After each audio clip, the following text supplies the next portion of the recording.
Quetta press club میں Pakistan Peoples party Balochistan کی خواتین ونگ نے پریس کانفرنس کی۔ پریس کانفرنس میں ثنا درانی کا کہنا تھا کہ پاکستان پیپلز پارٹی بلوچستان کے صوبائی قائدین نے 22 سالوں سے پارٹی میں کام کرنے والی عورتوں کو نظر انداز کیا اور اپنی بہن، بیٹی اور بیویوں کو ٹکٹ سے نوازا ہے۔ صوبائی جو لسٹ آئی ہے اس میں صرف ہماری صوبائی صدر غزالہ گولا صاحبہ جو ہیں وہ صوبائی عہدیدار اور صوبائی جو ہے وہ پریزیڈنٹ ہیں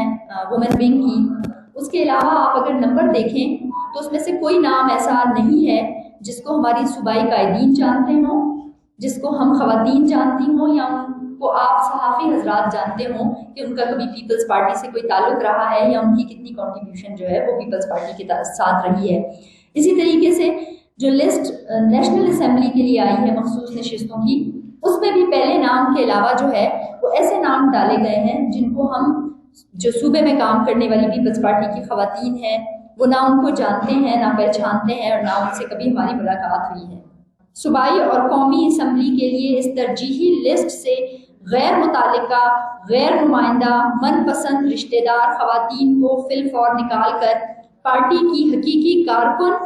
سینئر خواتین، اقلیتی برادری کو نمائندگی دے کر صوبائی جنرل سیکرٹری کے دستخط سے نئی لسٹ جاری کی جائے۔ پارٹی کے پارلیمانی بورڈ جو اب تک غیر فعال،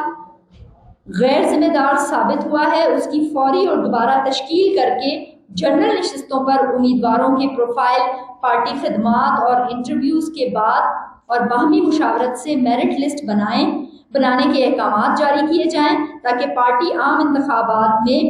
یکسوئی اور اتفاق سے میدان میں اترے اور ہم الیکشن میں بھرپور کامیابی حاصل کریں۔ ان کا مزید کہنا تھا کہ پارٹی کے پارلیمانی بورڈ جو اب تک غیر فعال، غیر ذمہ دار ثابت ہوا ہے، اس کو دوبارہ تشکیل کر کے جنرل نشستوں پر امیدواروں کے پروفائل، پارٹی خدمات اور انٹرویوز کے بعد باہمی مشاورت سے بنانے کے احکامات جاری کیے جائیں تاکہ پارٹی عام انتخابات میں اتفاق سے میدان میں اترے اور کامیابی حاصل کر سکے۔